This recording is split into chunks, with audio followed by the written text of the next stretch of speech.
దేవుడు దేవుని మహాకృపను బట్టి మనం ఉదయకాలంని బైబిల్ గ్రంథాన్ని ఒక క్రమ పద్ధతిలో సిస్టమేటిక్గా చదవడానికి అర్థం చేసుకోవడానికి ప్రభు సాయం చేస్తూ వస్తున్నారు. మనము బైబిల్ గ్రంథంలో ఆది కాండం నుంచి మనం ప్రారంభించుకొని మనం ఇప్పుడు ద్వితీయోపదేశ కాండం వరకు వచ్చి ఉన్నాం. ద్వితీయోపదేశ కాండము అనగా మోషే రెండవ తరం ఇజ్రాయేలీలకు ఆయన యొక్క ఆజ్ఞలను, ఆయన యొక్క కట్టడలను, విధులను మరియు 10 ఆజ్ఞలను, సామాజిక సూత్రాలను మరియు ఆ యొక్క పాళ్యంలో, ఇజ్రాయేల్ పాళ్యంలో వారు ఎలాగో పరిశుద్ధులుగా ఉండాలి, ప్రత్యక్ష గుడారం గురించి, తర్వాత యాజకుల యొక్క సేవను గురించి, మరియు ఇజ్రాయేల్ ప్రజలు దేవుడైనటువంటి యెహోవాని ఎలాగో ఆరాధించాలి, ఈ యొక్క విషయాలన్నీ కూడా కూలంకషంగా రెండవ తరం ఇజ్రాయేలీలకు దేవుడు సెకండ్ జనరేషన్ ఇజ్రాయేలీలకు మోషే ద్వారా తెలియచేస్తూ ఉన్నాడు.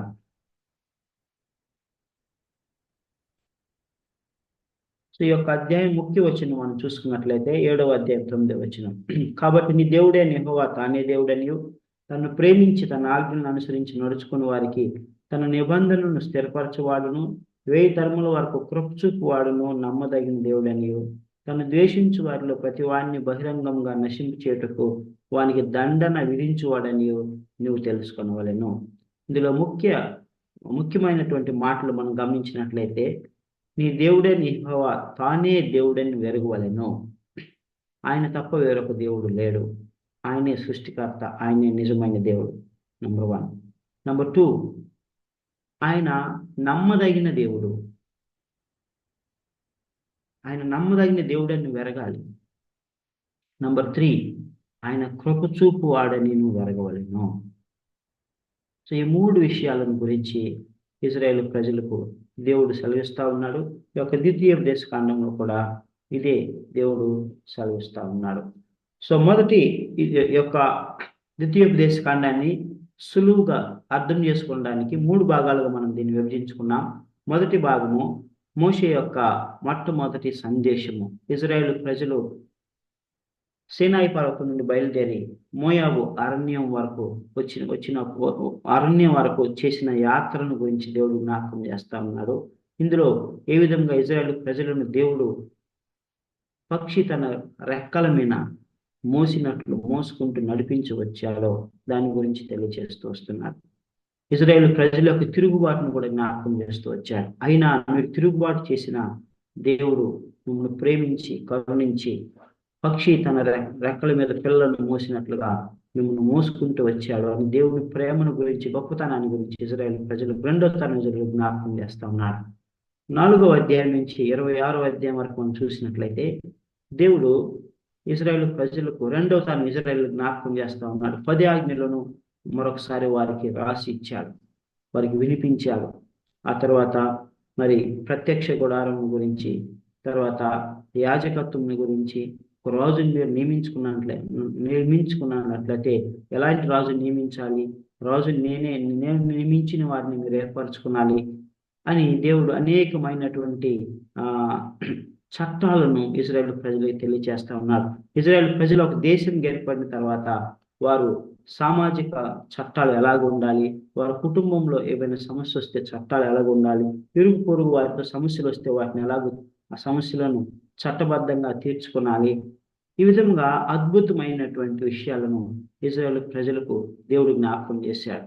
కనాను దేశాన్ని గురించి కూడా ఇజ్రాయేల్ ప్రజలకు మోషే తెలియచేశాడు. ఇదిగో మీరు స్వాధీనపరచుకోబో దేశము, అబ్రహాం, ఇస్సాకు, యాకోబులకు మన పితరులైనటువంటి వారికి దేవుడు వాగ్దానం చేసినటువంటి దేశము, పాలు తేనెలు ప్రవహించే దేశము, అది శ్రేష్టమైన దేశము, అది ఎత్తు పల్లాలుగా ఉండే దేశము, కొండల లోయలు కలిగిన దేశము, మంచి ఫలవృక్షములు కలిగినటువంటి దేశము, సంవత్సరం ఆది మొదలుకొని సంవత్సరాంతం వరకు దేవుని యొక్క కనుదృష్టి ఉండేటువంటి దేశము, తొలకరి వర్షము కడవరి వర్షము మరి ఉండేటువంటి దేశము, శ్రేష్టమైన దేశాన్ని దేవుడు మీకు స్వాస్థ్యంగా ఇవ్వబోతున్నారు. కాబట్టి ఆ దేశంలోనికి మీరు వెళ్ళినప్పుడు మీ దేవుడే యెహోవాను మీరు మరువద్దు, విగ్రహారాధన మీరు చేయవద్దు, ఆయన ఆజ్ఞలను మరువద్దు, ఆయన ఆజ్ఞలను విని వాటిని అనుసరించి నడుచుకొని ఆయన హత్తుకునుడి అని మోషే వారికి సెలవిస్తూ ఉన్నారు. చివరిగా మోషే యొక్క అంతిమ సందేశము, ఫేర్వెల్ మెసేజ్, 27వ అధ్యాయం నుంచి 34వ అధ్యాయం వరకు. మరి ఈ యొక్క అధ్యాయంలో మోషే, ఈ యొక్క భాగంలో మోషే ఇజ్రాయేల్ ప్రజలకు ఆశీర్వాదము మరియు శాపముల గురించి తెలియజేస్తా ఉన్నాడు. ఇదిగో మీరు మీ దేవుడైన యెహోవా మాట విని ఆయనకు లోబడి ఆయన యొక్క ఆజ్ఞలను అనుసరించి నడుచుకునే ఎడల ఈ దీవెనలన్నీ మీ మీదకు వచ్చును, లేని ఎడల ఈ శాపములన్నీ మీ మీదకు వచ్చును. ఇది మనం చూసుకున్నాం. ఆ గెరిజీము పర్వతం మీద, ఏబాలు పర్వతం మీద దేవుడు 6 గోత్రాల నుంచి ఎలాగైతే వారికి మొదటిగా ఏబాలు పర్వతం మీద, గెరిజీం పర్వతం మీద మరి 6 ఆశీర్వాదాలను వారి కొరకు పలికి ఉన్నారు. ఆ తర్వాత ఏబాలు పర్వతం మీద 12 శాపములను, మీరు నా మాట వినకపోయినట్లయితే ఈ శాపములు మీ మీదకు వచ్చును అని 12 శాపాలను పలికాడు. ఆ విధంగా దేవుడు ఇజ్రాయేలు ప్రజలకు మరి ఆశీర్వాదము శాపమును పలుకుతూ వచ్చాడు. ఆ తర్వాత మోషే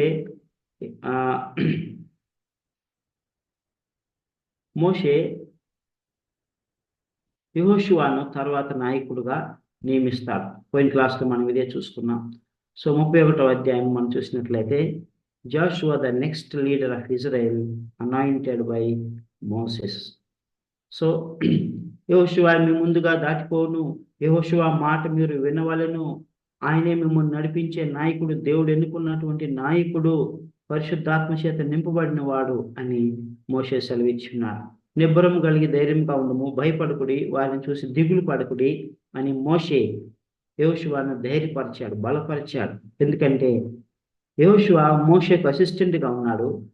ఆ జరిగిన పరిణామాలన్నీ కూడా చూస్తూ వచ్చాడు. మోషే ఎలాంటి సమస్యలు ఎదుర్కొన్నాడు, ప్రతి సమస్యలో కూడా మోషేకు సహాయం చేస్తూ అసిస్టెంట్గా ఉంటూ దగ్గరగా చూసినటువంటి వ్యక్తి. కనుక మరి ఇంత భారము నా మీదకు వస్తుంది, ఇంత బాధ్యత నా మీదకు వస్తుంది అని కొంచెము భయపడినాడు. అయితే దేవుడు బలపరిచాడు. నిబ్బరం కలిగి ధైర్యంగా ఉండము. ఇదే మాట యెహోషువ గ్రంథం 1వ అధ్యాయంలో కూడా మనం చూసుకుంటాం. సో తర్వాత మనం ఆధ్యాత్మిక నాయకుడు ఎవరు, ఎలా ఉండాలనే విషయాన్ని గురించి మనం చూసుకున్నాం. అందులో మోషే, యెహోషువ గురించి, తర్వాత కొత్త నిబంధనలో తిమోతికి రాసిన మొదటి పత్రికలో పౌలు గారు మరి తిమోతికి కూడా సెలవిస్తూ ఉన్నాడు. ఒక నాయకుడిని వెన్నుకోవాలంటే, ఒక సంఘ పెద్దను వెన్నుకోవాలంటే ఆయన ఎలాగ ఉండాలి, నిందారహితుడును, ఏకపత్ని పురుషుడును, ఆయన మితానుభావుడును, మంచి సాక్ష్యము కలిగిన వాడును, ఆతిథ్యం ఇచ్చేవాడుగాను మరియు బోధించేవాడినై ఉండాలి. సో అదేవిధంగా ఆయన పరిశుద్ధాత్మతో నిండుకున్న వాడు ఉండాలి. ఫుల్ ఆఫ్ ఫెయిత్, విశ్వాసంతో ఉండినవాడు, మరి విశ్వాసం మరియు బలంతో నిండుకునేవాడు, జ్ఞానము ఆత్మతో నింపబడిన వాడే ఉండవలెను. తర్వాత మోషే యెహోషువ గురించి మనం చూసుకున్నాం. వారు నమ్మకమైన వారుగా ఉన్నారు, మోస్ట్ హంబుల్ పర్సన్స్గా ఉన్నారు, దీనులుగా ఉన్నారు, దేవునికి భయపడినారు, దేవుడు ఏం చెప్తే అది చేశారు, దేవునితో నడిచారు. సో దేవుని కొరకు వారు ఒక ప్యాషన్, ఒక డిజైర్ కలిగి ఉన్నారు.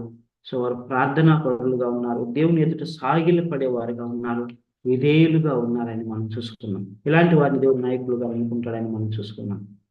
ఆ తర్వాత ఈ దినం మనం 33, 34 అధ్యాయంలో మోషే యొక్క చివరి సందేశంలో ఉన్నటువంటి చివరి భాగాలు మనం చూసుకుంటాం. 33వ అధ్యాయంలో మోషే ఇజ్రాయేలు గోత్రకర్తలను దీవిస్తూ ఉన్నాడు. ఇజ్రాయేలు గోత్రకర్తలు ఎంతమంది? How many tribes are there in Israel?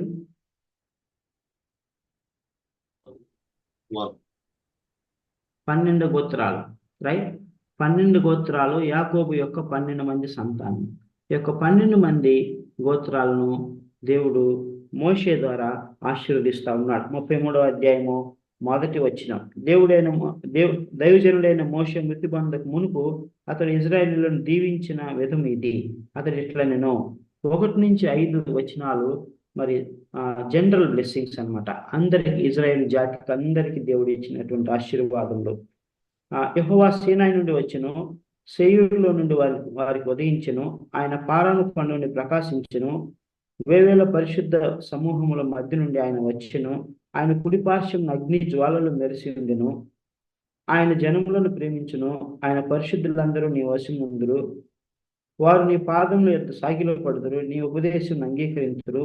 మోషే మనకు ధర్మశాస్త్రం విధించెను, అది యాకోబు సమాజ స్వాస్థ్యము. జనుల్లో ముఖ్యులను ఇజ్రాయేలు గోత్రులను కూడగా అతడు యెషూరూనులో రాజు అయ్యెను.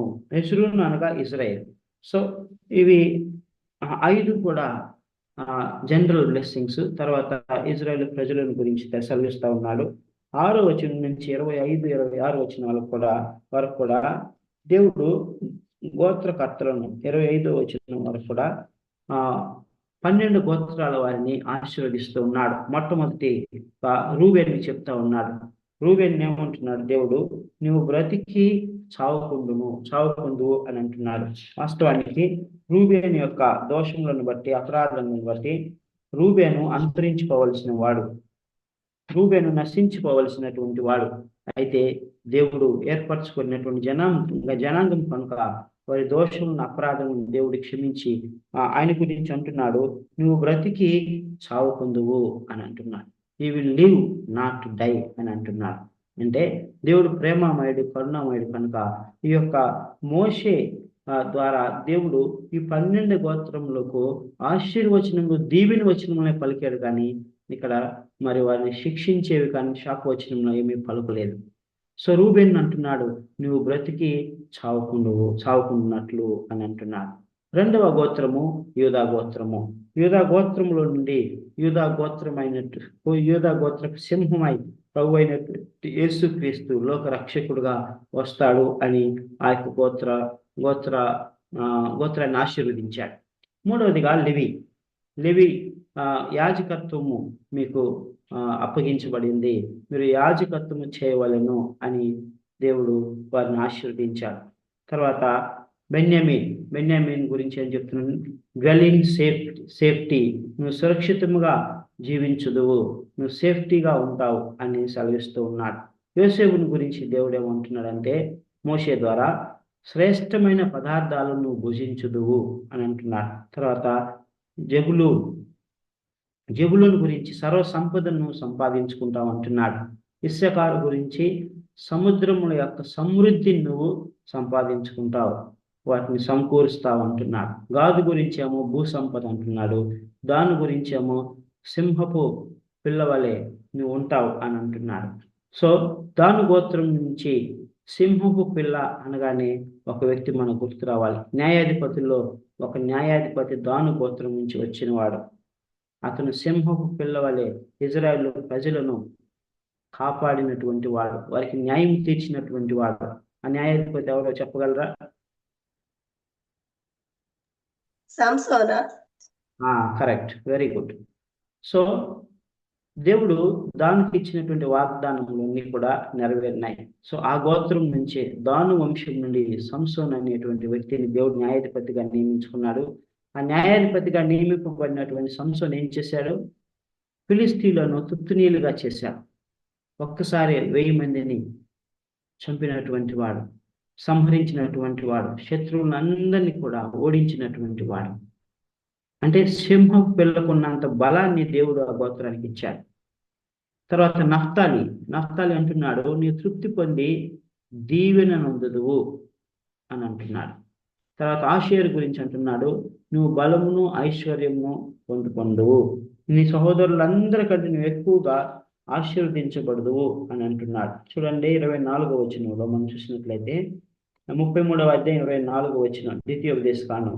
ఆషేరుని గురించి ఇట్లా, నేను ఆషేరు తన సహోదరులందరికంటే ఎక్కువగా ఆశీర్వదింపబడును, అతడు తన సహోదరుల కంటే కటాక్షం పొందును, తన పాదములను తైలంతో ముంచుకొనును. ఆ తర్వాత సిమియోను గురించి మనకు ఎక్కడ కూడా ప్రత్యేకమైనటువంటి ఆశీర్వాదం పలకబడలేదు, కానీ సాధారణము ఆశీర్వాదములు ఆయనకి ఇవ్వబడినాయి, ఆ గోత్రానికి ఇవ్వబడినాయి. సో ఈ విధముగా దేవుడు 12 మంది గోత్రాలను ఆశీర్వదించారు, గోత్రకర్తలను ఆశీర్వదించారు. అంటే గోత్రకర్తలు అంటే ప్రధానులు. ఇక్కడ మనం గమనించినట్లయితే మనం ఆదికాండం చదువుకునేటప్పుడు కూడా ఇలాగునే ఒక వ్యక్తి 12 మంది గోత్రాలను ఆశీర్వదిస్తూ మరి వారికి సంభవించబో విషయాలను మరి ఒక ఆయన పలికి ఉన్నాడు. ఆయన ఎవరో చెప్పగలరా? ఆదికాండం చివరి అధ్యాయంలో మనం ధ్యానించుకున్నాం. 12 గోత్రముల గురించి ప్రవచించినటువంటి వ్యక్తి.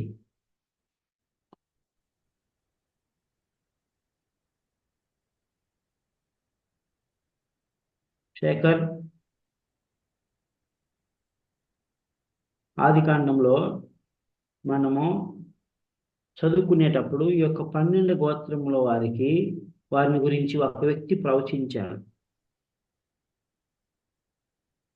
చివరి అధ్యాయంలో ఉంటుంది.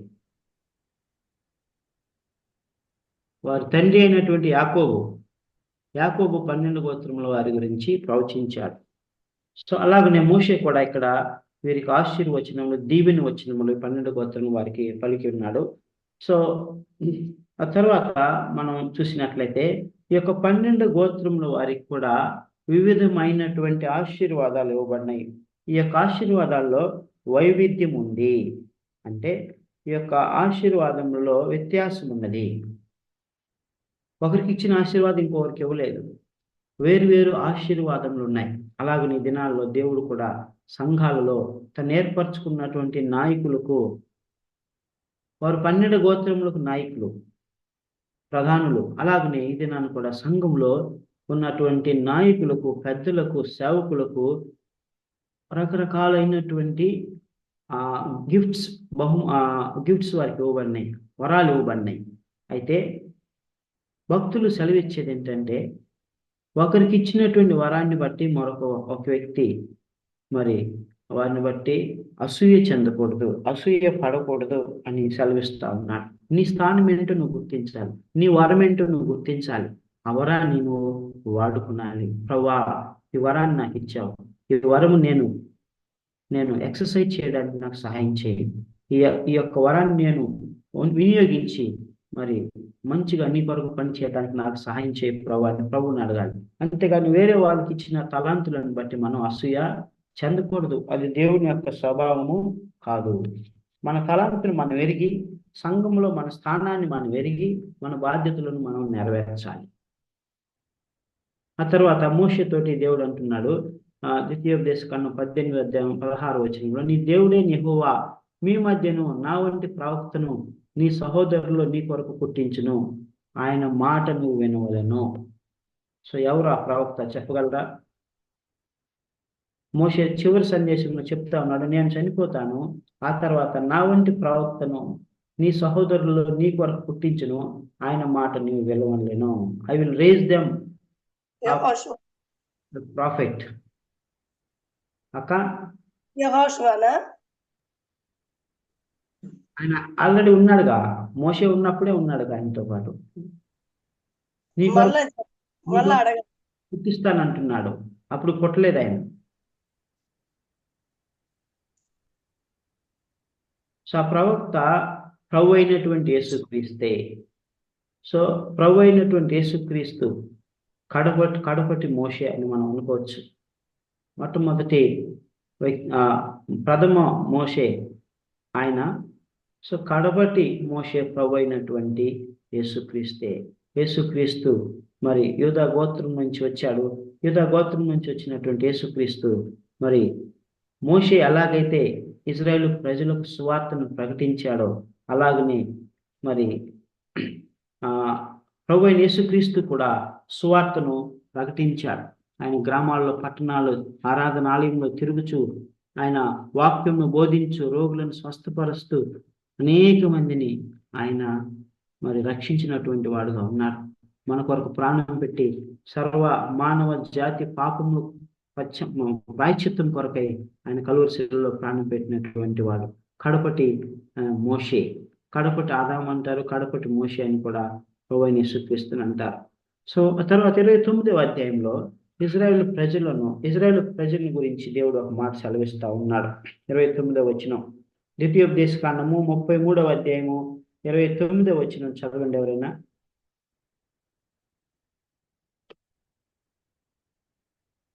ద్వితీయోపదేశకాండము 33వ అధ్యాయము 29వ వచనం.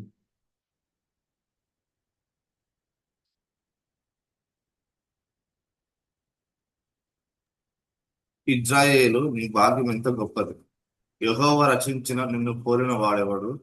ఆయన నీకు సహాయకరమైన కేడము, నీకు ఔన్నత్యమును కలిగించు ఖడ్గం. నీ శత్రువులు నీకు లోబడినట్లుగా వారు వేషము వేయుదురు. నీవు వారి ఉన్నత స్థలములను త్రుక్కుదువు. ఇక్కడ దేవుడు ఇజ్రాయేలు గురించి చెప్తా ఉన్నాడు. ఇజ్రాయేలు, నీ భాగ్యం ఎంత గొప్పది. What a great blessing God is speaking to Israelites. నీ భాగ్యం ఎంత గొప్పది. నువ్వు అల్పుడవు, ఎన్నిక లేని వాడువు. నీ పితరుడైనటువంటి అబ్రహాము ఒక్కడుగా వచ్చాడు. నువ్వు ఇప్పుడు ఒక దేశముగా ఏర్పడ్డావు. నీవు దేవాతి దేవుని యొక్క స్వకీయ జన్ము. నువ్వు దేవుని యెహోవా చేత ఆశీర్వదింపబడిన వాడువు. వాగ్దానములు నీకున్నవి, కట్టడలు నీకున్నవి, ఆజ్ఞలు నీకున్నవి, అన్నీ నీకున్నాయి. నువ్వెంత ధన్యుడు. నీ భాగ్యం ఎంత గొప్పది. ఈ భాగ్యం అందరికీ లేదు. ఆ దినముల్లో ఇజ్రాయేలు దేశంను చూసి చుట్టుపక్కల ఉన్న దేశాలు వణికిపోయాయి. మన యెహోషువ గ్రంథం ధ్యానించుకునేటప్పుడు అక్కడ రాహాబు సాక్ష్యం ఇస్తుంది. మీ దేవుడైన యెహోవా మీ మధ్య చేసిన కార్యములను మేమందరం విని మా హృదయములు కరిగిపోయినవి, మా ప్రాణములు సొమ్మసిల్లిపోయినవి, మాలో జీవము లేని వారముగా అయిపోయాము అని సాక్ష్యం ఇస్తుంది. ప్రియమైనటువంటి దేవుని వల్ల దేవాతి దేవుడే ఇజ్రాయేల్ ప్రజలకు రాజు. ఆయనే వారికి ధర్మశాస్త్రాన్ని ఇచ్చాడు. ఆయనే వారికి ఆజ్ఞలను కట్టలను ఇచ్చి నడిపించి వారిని అద్భుత రీతిగా నడిపించినటువంటి వాడు. అందుకని అంటున్నాడు, ఇజ్రాయేలు, నీ భాగ్యం ఎంత గొప్పది. యెహోవా రక్షించిన నిన్ను పోలిన వాడెవడు. What a great blessing. నిజంగా మనం చూసినట్లయితే ఇజ్రాయేలును పోలిన వాడు ఎవరు లేరు. ఎందుకంటే దేవాతి దేవుడు సృష్టికర్త వారి మధ్య ఉన్నాడు. వారితో కూడా వారిని నడిపిస్తూ ఉన్నాడు. వారిని ఆశీర్వదిస్తూ ఉన్నాడు. వారి పక్షంలో ఉన్నాడు. శత్రువుల మీద జయమిస్తూ ఉన్నాడు. వారికి యాజకులను ఇచ్చి ఉన్నాడు. ప్రత్యక్ష గుడారం ఇచ్చి ఉన్నాడు. ప్రియమైనటువంటి దేవుని బిడ్డలారా, యెహోవాను దేవుడుగా కలిగిన జనులు ధన్యులు అని వాక్యం సెలవిస్తూ ఉన్నది. సో ఈ మాట దేవుడు ఇది నీతో నాతో కూడా మాట్లాడుతూ ఉన్నాడు. ఇజ్రాయేలు, నీ భాగ్యం ఎంత గొప్పది. ఇజ్రాయేల్ దగ్గర మన పేరు పెట్టుకున్నట్లయితే దేవుడు మనతో మాట్లాడుతున్నాడు. నీ భాగ్యం ఎంత గొప్పది. యెహోవా రక్షించిన నిన్ను పోలిన వాడెవడు. ప్రియమైనటువంటి దేవుని వెళ్ళారా, దేవుని లేని జనులు ప్రాకారం లేని పట్టణం వలె కొట్టుమిట్టాడు తిరుగుచు, తినుచు, త్రాగుచు, లోకంలో పడి కొట్టుమిట్టాడుతూ నాశనమైపోతూ నరకం ద్వారం యొద్ద ఉంటూ ఉన్నారు. ప్రియమైనటువంటి దేవుని వెళ్ళారా, నిన్ను నన్ను రక్షించినటువంటి దేవుడు మన పరలోక ద్వారం గౌనుల యొద్ద ఉంచి, నా కుమారుడా, నా కుమార్తె రమ్ము, నా యొక్క మహిమ రాజ్యంలోని ప్రవేశించు అని దేవుడు కరములు చాచి సంతోషంతో ఆనందంతో దేవదూతలతో ప్రధానులతో మనల్ని ఆహ్వానించడానికి సిద్ధంగా ఉన్నాడు. ఇది భాగ్యం కాదా? ఇది ఆశీర్వాదం కాదా? ఇది గొప్ప భాగ్యం కాదా? దేవుని ఎరుగుని వారేమో భయంతోను వణుకుతోను అగ్నిగుండం ద్వారం దగ్గర ఉంటూ ఉన్నారు. దేవుని చేత ఏర్పరచబడిన మనము, దేవుని యొక్క రక్తంలో కడగబడి ఆశీర్వదించబడిన మనమేమో ఎక్కడున్నాము? పరలోక ద్వారం దగ్గర ఉన్నాము.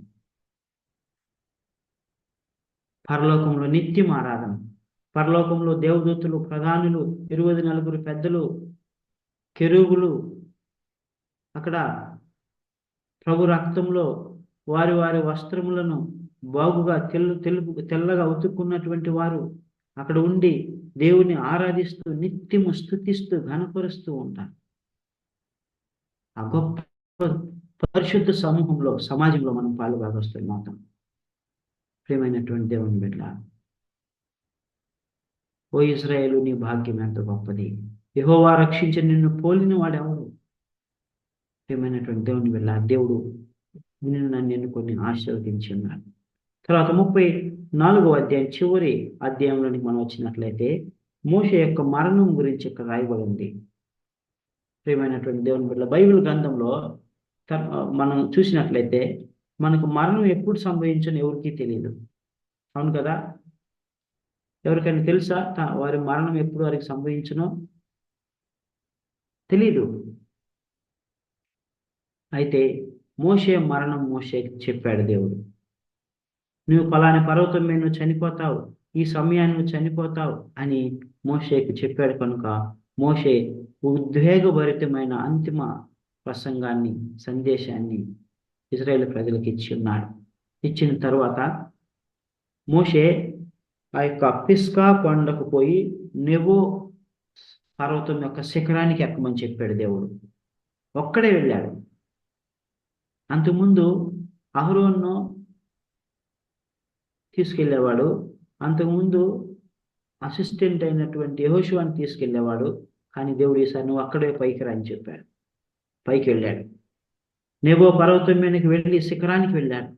శిఖరానికి వెళ్ళిన తర్వాత ఇదిగో చూడు, ఇక్కడ నుంచి నువ్వు చూడు, కనాను దేశాన్ని చూడు అని చెప్పాడు. కనాను దేశంలో 12 గోత్రాలకు పంచిపెట్టేటువంటి వారి వారి భాగములను దేవుడు స్పష్టంగా చూపించాడు. ఇక్కడ చూడండి, 2వ అధ్యాయం 2వ వచనం, 34వ అధ్యాయము 2వ వచనం, మొదటి వచనం చదువుకుందాం. మోషే మోయాబు మైదానం నుండి ఎరికో ఎదుటినున్న పిస్గా కొండకు పోయి నెబో శిఖరమునికి ఎక్కెను. అప్పుడు యెహోవా దాను వరకు, గిలాదు దేశమంతయు, నఫ్తాలి దేశమంతయు, ఎఫ్రాయిము మనష్షేల దేశమును, పశ్చిమ సముద్రం వరకు, యూదా దేశమంతయు, దక్షిణ దేశమును, సోయరు వరకు ఈత చెట్లు గల ఎరికో లోయ చుట్టూ మైదానం అతనికి చూపించెను. మొత్తం చూపించాడు. ఇదిగో ఇదే అబ్రహాం, ఇస్సాకు, యాకోబులకు వాగ్దానం చేసినటువంటి దేశము, పాలు తేనెలు ప్రవహించే దేశము. ఎక్కడి నుంచి చూడు, కానీ నేను దానిలోని ప్రవేశించలేవు, ఎందుకంటే నువ్వు నన్ను ఘనపరచలేదు. ఇజ్రాయేలు ఎదుట నువ్వు నన్ను ఘనపరచలేదు, పరిశుద్ధపరచలేదు అని అంటాడు. సో మోషే అక్కడి నుంచి, ఈ ఫోటోగ్రాఫ్లో చూసినట్లుగా అక్కడి నుంచి కానాను దేశాన్ని మొత్తాన్ని చూస్తాడు. చూసిన తర్వాత అక్కడే మృతి పొందుతాడు, అక్కడే చనిపోతాడు. మరి చనిపోతే మరి ఆయన పరిస్థితి ఏంటి? అతను ఎవరు సమాధి చేస్తారు? ఒక్కడే ఉన్నాడు.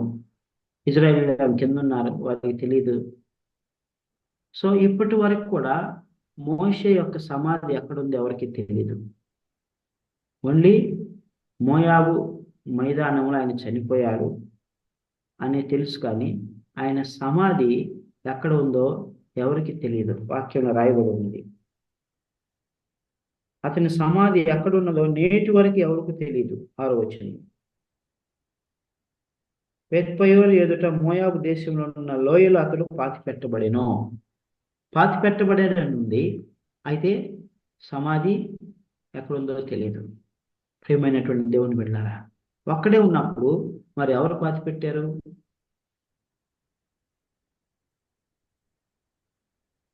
దేవదూతలు. Very good. సో దేవుడంట తన దూతలను పంపించి మరి మోషేను ముద్దాడి, మోషేను ఆ యొక్క మన్యం మోయాబు మైదానంలో దేవదూతలు తీసుకెళ్ళి ఆయన సమాధి కార్యక్రమం చేశారంట. ఎంత గొప్ప భాగ్యం, ఎంత గొప్ప ధన్యత, ఆధిక్యత మోషేకు దేవుడు ఇచ్చాడు. ఈ భాగ్యం కేవలం మోషేకు మాత్రమే దక్కింది.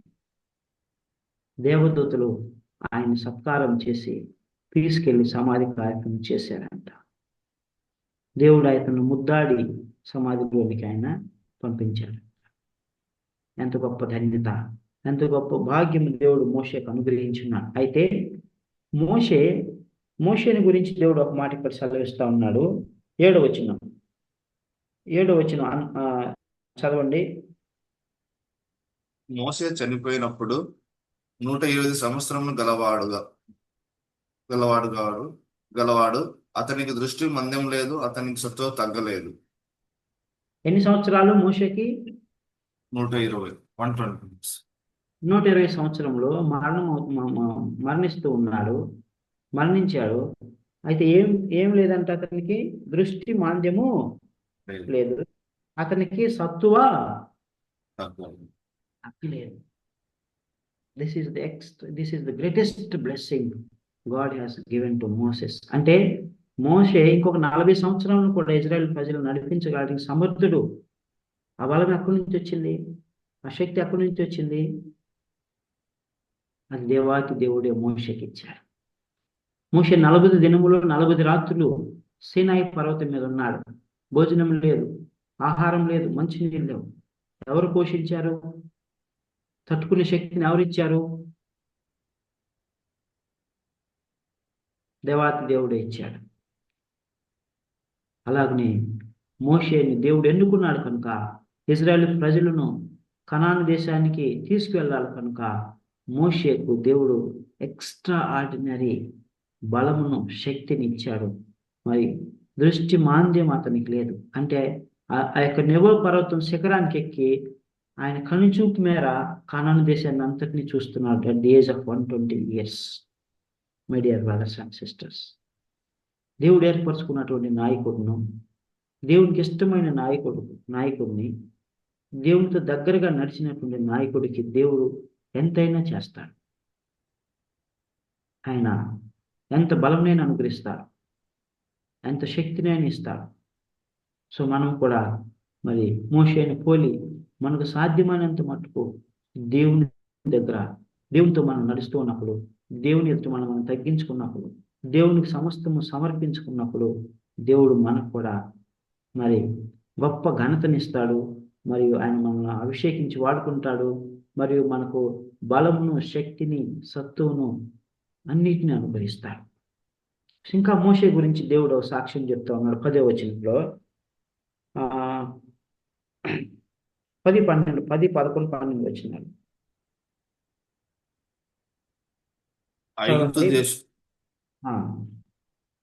ఐగుప్తు దేశంలో ఫరోకును అతని సేవకులందరికీను అతని దేశం అంతటికి ఏ సూచన క్రియలను మహత్ కార్యములను చేయుటకు యెహోవా అతను పంపెనో వాటి విషయంలోను ఆ బాహుబలం అంతటి విషయంలోను మోసే ఇజ్రాయేల్ జనులందరి కన్నుల ఎదుట కలుగజేసిన భయంకర కార్యముల విషయంలోను యెహోవాను ముఖాముఖిగా ఎరిగిన మోసే వంటి ఇంకొక ప్రవక్త ఇజ్రాయేలులో ఇదివరకు పుట్టలేదు.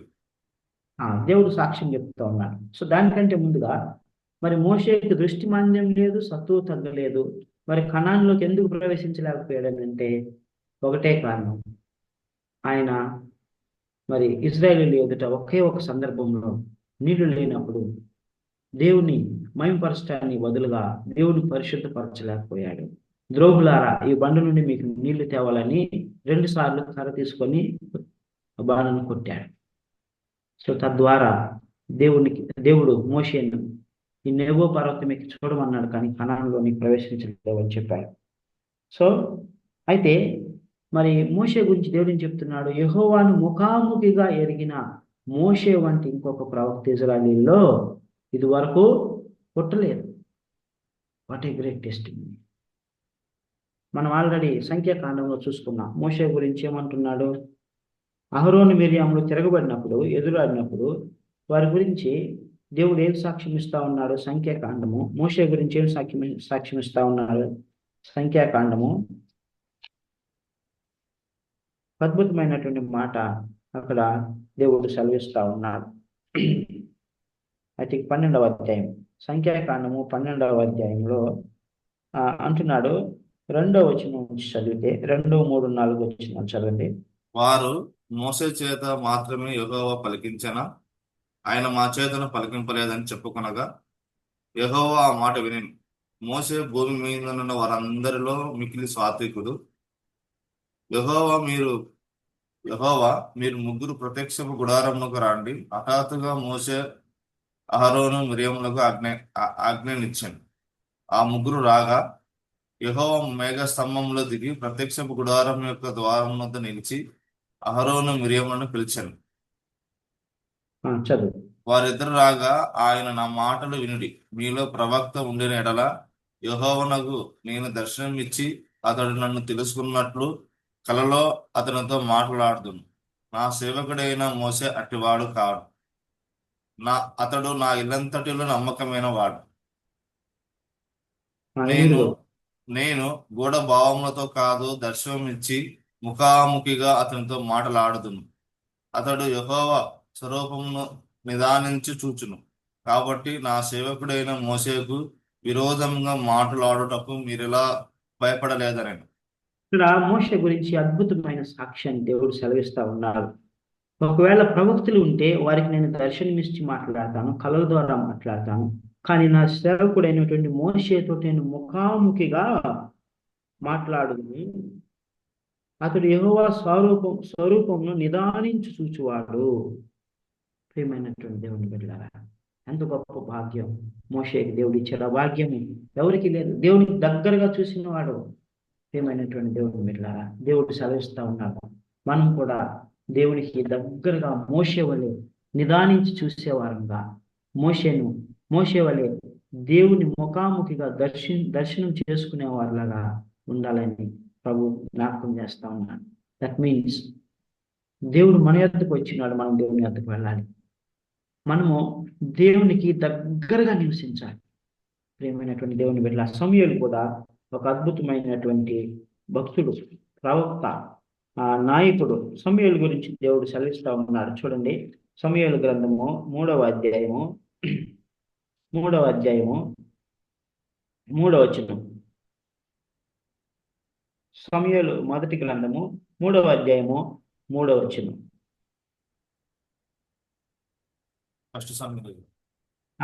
సమూయేలు 1 Samuel chapter 3 verse 3. దీపము ఆరిపోక మునుపు సమూయేలు దేవుని మందసమునున్న యెహోవా మందిరములో పండుకొని ఉండగాను యెహోవా సమూయేలుని పిలిచాను. అతడు చిత్తమండి నేనున్నానని చెప్పి. రైట్, ఇక్కడ సమూయేలు ఎక్కడ పడుకున్నాడు?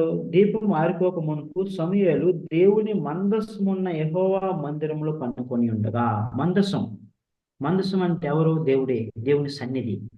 సో మందసమునకు దగ్గరగా సమూయేలు పడుకొని ఉన్నాడు.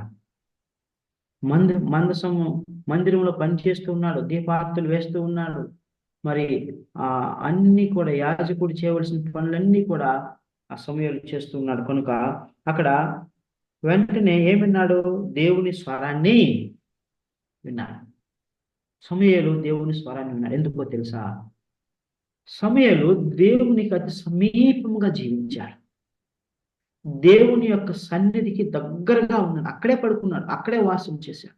అందుకని యెహోషువ అంటాడు, నేను నా ఇంటి వారును యెహోవానే సేవించేదము, చిరకాలం యెహోవా సన్నిధిలో వాసము చేసేదను అని దావీదు కూడా అంటాడు. 23వ కీర్తన అంటాడు, చిరకాలం యెహోవా సన్నిధిలో వాసము చేసేదను. ప్రియమైనటువంటి దేవుని బిడ్డలారా, ఎవరైతే దేవునికి అతి సమీపంగా ఉండాలని ఆశపడతారో, తృష్ణ కలిగి ఉంటారో, వారితో దేవుడు మాట్లాడతాడు. దేవుని మందసమునకు దగ్గరగా ఉండేవారు, దేవునితో. మరి మోషే కూడా ప్రత్యక్ష గుడారం ఎప్పుడు ఉండేవాడు, దేవుని దర్శించుకునేవాడు, దేవుని స్వరం వినేవాడు. ఎందుకో తెలుసా?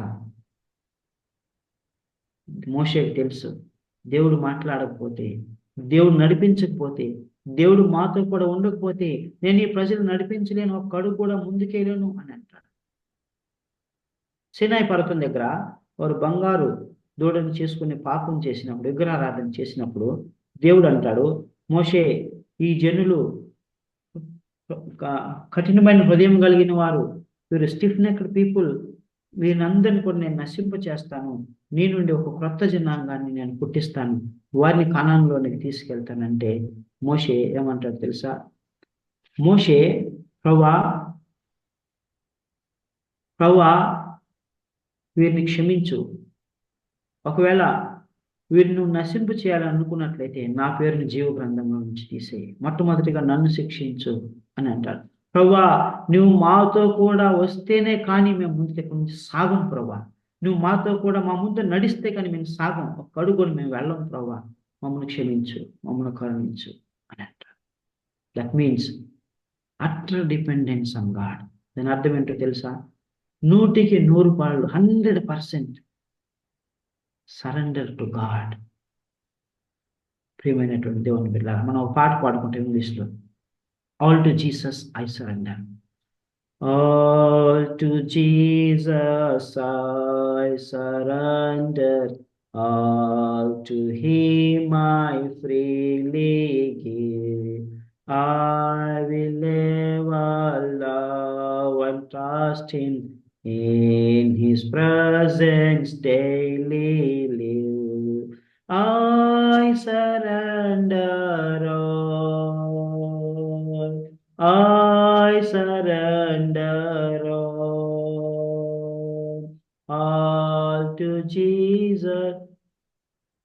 ఆల్ టు జీసస్ అని అట్లా ఒక పాట, అద్భుతమైనటువంటి పాట ఉంటుంది.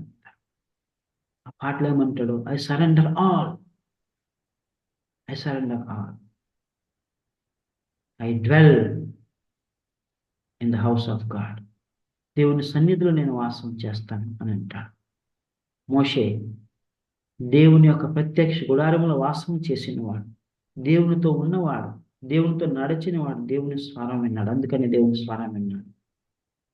సమూయేలు దేవుని యొక్క మందసమునకు దగ్గరగా పడుకుని ఉన్నవాడు, దేవుని దగ్గరగా చూసినవాడు. ప్రియమైనటువంటి దేవుని బిడ్డ, నువ్వు ఎలాగున్నావు? దేవునికి దూరంగా ఉన్నావా? దేవునికి దగ్గరగా ఉంటున్నావా? నీ సహవాసం ఎవరితోటి ఉంటుంది?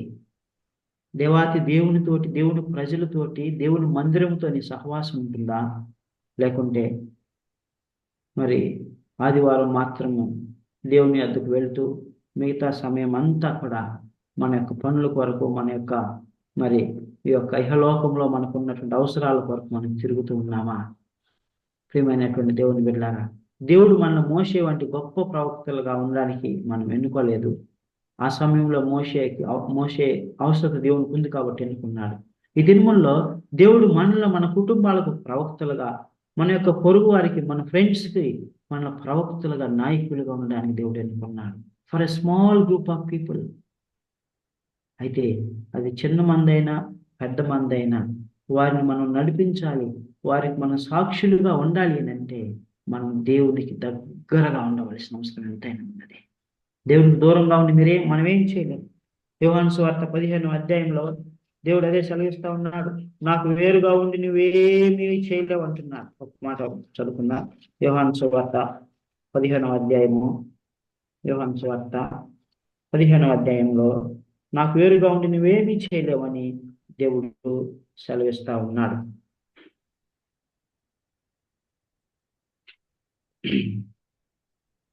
5వ వచనం,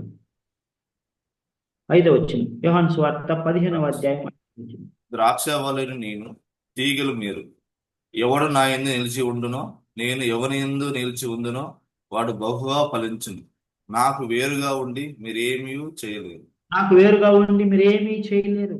మోషే ఒకవేళ వేరుగా ఉంటే, దగ్గరగా ఉండకపోతే, దేవుడి మాటకు లోబడకపోతే మోషే ఏం చేయలేడు. దేవుడు ఇంకొకరిని ఎన్నుకుని ఉండేవాడు. సమూయేలు ప్రవక్త అయ్యేవాడు కాదు. ఇశ్రాయేలు ప్రజలకు ఆశీర్వాదకరంగా ఉండేవాడు కాదు. ఇశ్రాయేలు ప్రజలు ఓడిపోయి మందసం కూడా శత్రువుల చేతిలోకి వెళ్ళిపోయినప్పుడు, ఇశ్రాయేలు ప్రజలు మరి యాజకుడు అయినటువంటి ఏలీ చనిపోయి, ఆయన ఇద్దరు కుమారులు చనిపోయి నిస్సహాయ స్థితిలో ఉన్నప్పుడు సమూయేలు దేవుని కొరకు నిలబడ్డాడు, బళ్ళు అర్పించాడు. ప్రభువా, మా దేవా, మా పితరుల దేవా, మేము ఈ సమయంలో పశ్చాత్తాపడుతున్నాం. మా విగ్రహారాధనను బట్టి, మా ప్రార్థనలు, మా దోషమును బట్టి మేము పశ్చాత్తాపడి మమ్మల్ని క్షమించు అని పశ్చాత్తాపడి ఏడ్చి బళ్ళు అర్పించి ప్రాయశ్చిత్తము చేసి దేవుని వేడుకున్నప్పుడు దేవుడు అద్భుత రీతిగా ఇశ్రాయేలు పక్షము తానే యుద్ధం చేసి ఫిలిష్తీయులందరినీ ఓడించి మరలా మందసాన్ని తీసుకుని ఇశ్రాయేలు దగ్గర తీసుకొచ్చాడు. ఇది అద్భుతం కాదా? అది ఎలాగ చేయగలిగాడు? దేవునితో సహవాసంలో ఉండడాన్ని బట్టి. ప్రియమైనటువంటి దేవుని బిడ్డలారా, మనం ఎలాగ ఉన్నాం? మన ఆత్మీయ స్థితి ఎలాగున్నది? మనం పండుగ క్రైస్తవుల్లాగా ఉంటున్నామా? నామకార్థ క్రైస్తవుల్లాగా ఉంటున్నామా? లేకుంటే మనము ఆదివారం క్రైస్తవుల్లాగా ఉంటున్నామా? మనము దేవునికి దగ్గరగా నివసించేటువంటి వారం, చిరకాలం యెహోవా సన్నిధిలో వాసము చేసే వారంగా ఉండాలి. ప్రతి దినము మనకు పండగే. దేవుడు మనతో ఉంటే మనకు పండగే. ప్రియమైనటువంటి దేవుని బిడ్డలారా, మోషేని చూసి దేవుడు నేర్చుకోమని మనం జ్ఞాపకం చేస్తా ఉన్నాడు. తర్వాత మోషే అంట విశ్వాసమును బట్టి కనాన్లోనికి ప్రవేశించినట్లేనంట. ఎట్లంటే భౌతికంగా అక్కడ చనిపోయాడు, కానీ మత్తయి సువార్త 17వ అధ్యాయం 1-3 వచనాలు మనం చదువుకున్నట్లయితే అక్కడ ప్రభు అయినటువంటి యేసుక్రీస్తు 3 శిష్యులను తీసుకొని ఒక కొండ మీదకి వెళ్తాడు. చూడండి, మత్తయి సువార్త 17వ అధ్యాయము 1-3 వచనాలు చదవండి.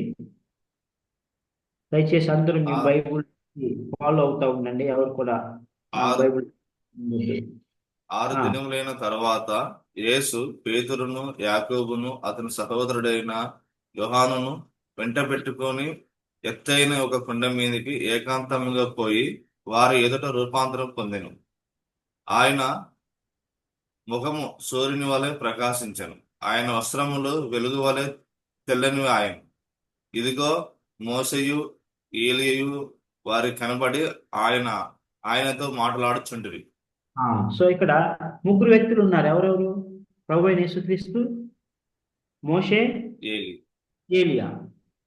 సో ఏలియా, మోషే చర్చించుకుంటూ ఉన్నారు, రైట్? ఎస్ సో ఇప్పుడు ఇది ఎక్కడుంది? ఇజ్రాయెల్ దేశంలో ప్రభు అయిన యేసుక్రీస్తు ఈ లోకంలోకి వచ్చిన తర్వాత యేసుక్రీస్తు అంట వారిద్దరిని ఆహ్వానించాడంట. ఎవరిని? ఏలియాని, మోషేని రూపాంతరం కొండ మీద ఆహ్వానించాడంట. అప్పుడు మోషే ఎక్కడి నుంచి వచ్చాడు? ఆ సమాధిలో నుండే వచ్చాడంట.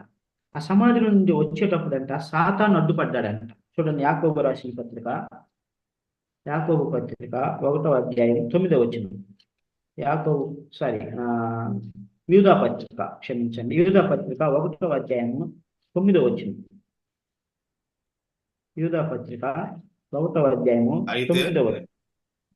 అయితే ప్రధాన దూత అయిన మిఖాయేలు అపవాదితో వాదించుచు మోషే యొక్క శరీరం గురించి తర్కరించినప్పుడు దూషించి తీర్పు తీర్చ తెగింపగా ప్రభు నిన్ను గద్దించునుగాక అనేను. ఇక్కడ స్కాలర్స్ ఏం చెప్తారంటే, అపవాదంట మోషే ఆ యొక్క మంచినీళ్ళు లేనప్పుడు ఇజ్రాయేలు ప్రజలు ఎదుట నేను పరిశుద్ధపరచలేదు కనుక, కాబట్టి మోషే పొరపాటు చేశాడు, కాబట్టి ఈ శరీరాన్ని నాకు ఇచ్చే, మోషే యొక్క మృతదేహాన్ని నాకు ఇచ్చేయి అని అడిగిందంట. అయితే దేవుడు దానికి ఒప్పుకోలేదు. దేవదూతుల ద్వారా సమాధి కార్యక్రమం చేయించాడు. ఆ తర్వాత అంత మాత్రమే కాదు, మరలా మోషేని దేవుడు యేసుక్రీస్తు ఆ యొక్క రూపాంతరం కొండ మీదకి ఆహ్వానించినప్పుడు అప్పుడు ఆ సాతాను మళ్ళీ అక్కడ అడ్డుపడ్డాడు. లేదు మోషే లేవడానికి లేదు, అక్కడ వెళ్ళడానికి లేదు అని అడ్డుపడ్డాడు. అప్పుడు మిఖాయేలు దూతకి వారిద్దరికి వాగ్వాదం జరిగినప్పుడు మిఖాయేలు దూత, ప్రధాన దూత గద్దించాడు. ఎవరిని గద్దించాడు? సాతాను, లూసిఫర్ను గద్దించాడు. ఎందుకు లూసిఫర్ను గద్దించాడంటే, వీరిద్దరూ ఒకనొకప్పుడు ప్రధాన దూతలుగా దేవుని దగ్గర ఉన్నారు, వారు మంచి ఫ్రెండ్స్. సో దాన్ని బట్టి మిఖాయేలు మరి ఇంకా ఎక్కువగా వాదించకుండా దేవుడే నిన్ను గద్దించును కాక అని చెప్పి వదిలేశారు. అప్పుడు ఆ సమాధిలో నుండి మోషే ఇక్కడికి వచ్చారు, ఆత్మరూపై రూపాంతరం చెందిన వాడే ప్రభు అయినటువంటి యేసుక్రీస్తు మరియు ఏలియాతోటి ఆ రూపాంతరం కొండ మీదకి వచ్చారు. సో వచ్చినప్పుడు అక్కడ వాళ్ళు సంభాషించుకున్నారు. అసలు నీ మరణం ఎట్లా అయింది, ఎందుకు, ఏమైంది అని మోషేని ఏలియా గారు అడిగారంట. సో అంటే ఇవన్నీ రాయబడలేదు, కానీ స్కాలర్స్ చెప్తారు, నా మాటలు కాదు. సో అల్టిమేట్గా మరి వాళ్ళు ఏం చెప్తారంటే, మోషే కనానుని చూశాడు, ప్రభు అయినటువంటి యేసుక్రీస్తు కనాను చూసే భాగ్యాన్ని మోషేకి కలుగు చేశాడు అని చెప్తారు. సో ఆ తర్వాత మనం గమనించినట్లయితే మోషే అసలు ఎందుకు దేవుడు అంతగా మోషేని ప్రేమించాడో తెలుసా? మోషేలో అసలు గర్వమే లేదంట, అతిశయమే లేదు, నో ప్రౌడ్నెస్ అట్ ఆల్. తర్వాత మోషే దేవునికి భయపడిన వాడు, దేవుని యందు భక్తి కలిగినటువంటి వాడు. మోషే యొక్క విజయ రహస్యం గురించి కూడా మన హెబ్రీయులకు రాసిన పత్రిక 11వ అధ్యాయము 24 నుంచి 26 వచ్చిన వరకు మనం చదువుకుంటాం. హెబ్రీయులకు రాసినటువంటి పత్రిక 11వ అధ్యాయము 24వ వచనం నుంచి 26 వచనం చదవండి.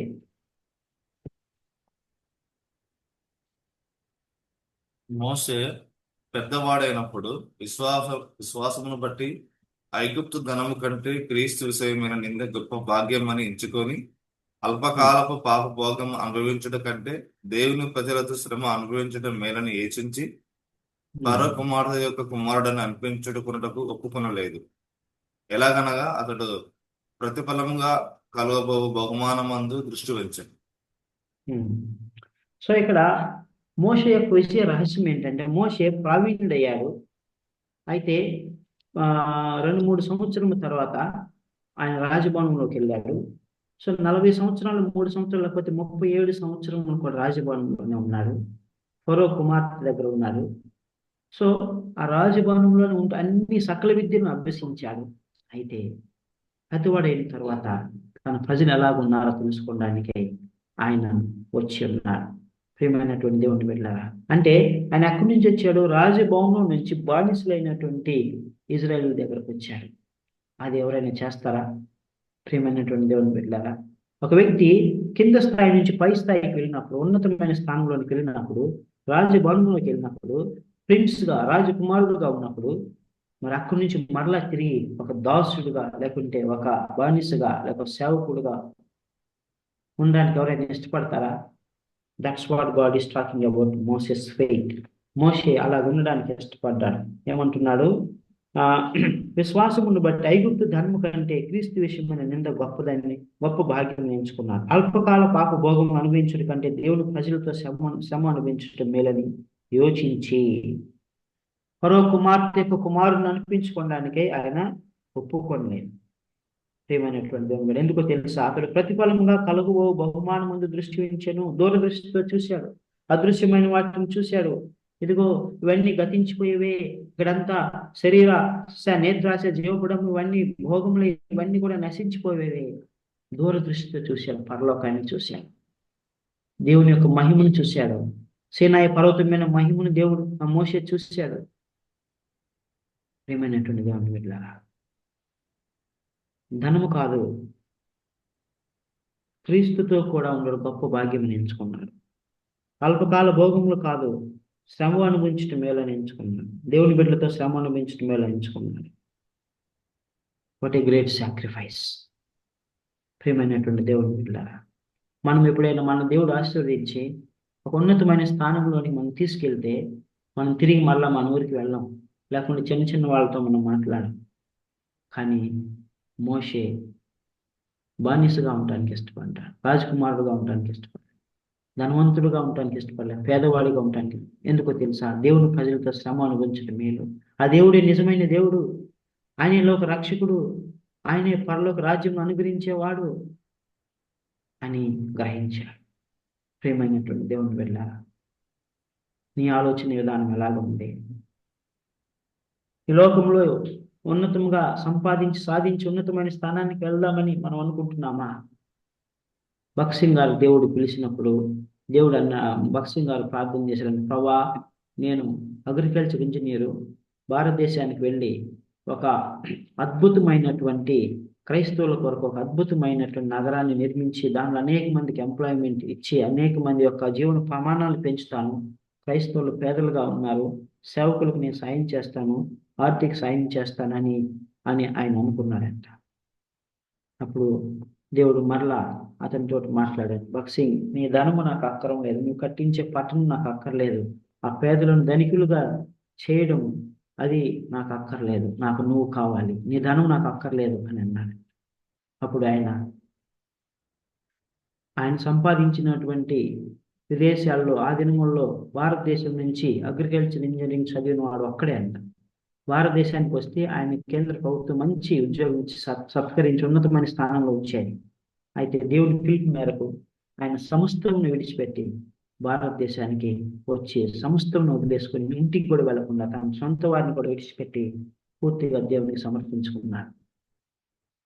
ఆయన యొక్క భక్తి, ఆయన యొక్క ధర్మము అడ్డం వస్తే వాళ్ళ నాన్నగారు ఒక సెంటిమెంట్ మాట మాట్లాడారు. అదేంటంటే, ఇదిగో ఈ యొక్క మన సిక్కు ధర్మం యొక్క తలపాగాన్ని పాదం దగ్గర పెడుతున్నాను, ఎప్పుడైనా నువ్వు మా ధాన్యాన్ని గౌరవించి ఇంటికి రానంటే నేను దేవుడే ప్రభు యేసుక్రీస్తే నా శ్వాస, నేను యేసుక్రీస్తును విశ్వసించకపోతే నా శ్వాస ఆగిపోతుంది, నేను రాలేను అని చెప్పి ఆయన డిగ్రీస్ మళ్ళీ డిగ్రీ ఆ సర్టిఫికేట్లు ఉంటే డబుల్ ఎంఎస్సీ చేశాడు, ఆ సర్టిఫికేట్ ఎంటెక్ చేశాడు, ఆ సర్టిఫికేట్లు ఉంటే అవి ఎక్కడ అడ్డం వస్తాయని చెప్పేసి వాటిని కాల్చివేసి ప్రవ్వా శేష జీవితం నీ కొరకే అని సమర్థించుకొని ఆయన వచ్చాడు. అంటే మనం కూడా కాల్చేయమని కాదు, అంటే ఆయన యొక్క సాక్రిఫైస్, ఆయన యొక్క త్యాగము, ఆయన యొక్క దేవుని పిలుపు లోబడిన విధానం గురించి మనం నేర్చుకోవాలి. సో ఆ విధంగా ఆయన పరిచర్య చేయడాన్ని బట్టి ఇది నా భారతదేశంలో ఉద్యమం వచ్చింది, అనేక రాష్ట్రాల్లో మరి దేవుని సేవ జరుగుతున్నది. కాబట్టి ప్రియమైనటువంటి దేవుని బిడ్డలారా, మన యొక్క విజయ రహస్యం ఏంటి? మనం దేన్ని కోరుకుంటున్నాం? మనం జీవాన్ని కోరుకుంటున్నామా, లోకాశలు మనం కోరుకుంటున్నాం? దేవుని దీవెనలు మనం కోరుకుంటున్నామా, లోక భోగములు మనం కోరుకుంటున్నాం? ప్రియమైనటువంటి దేవుని బిడ్డలారా, మోషే ఐగుప్తు రాజభవనంలో ఉన్న భోగాన్ని కోరుకోలేదు. దేవుని బిడ్డలతో ఉండే సంపాటం మేలు అనుకున్నాడు. తర్వాత దూరదృష్టితో దేవుని చూశాడు, దేవుని యొక్క దర్శనాన్ని చూశాడు, కనుక ఆయన సాక్షిగా ఉన్నాడు. ప్రియమైనటువంటి దేవుని బిడ్డలారా, దిస్ ఈస్ అబౌట్ డిట్రానమీ, ద్వితీయోపదేశ కాండము యొక్క సారాంశం ఇదే.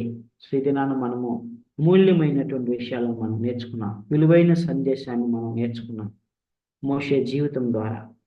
కాబట్టి ప్రియమైనటువంటి దేవుని బిడ్డలారా, మనం దేవునికి దగ్గరగా ఉండాలి, దేవునికి సమీపంగా ఉండాలి, దేవునికి సమర్పించుకున్నాడు, సరెండర్ చేసుకున్నాడు.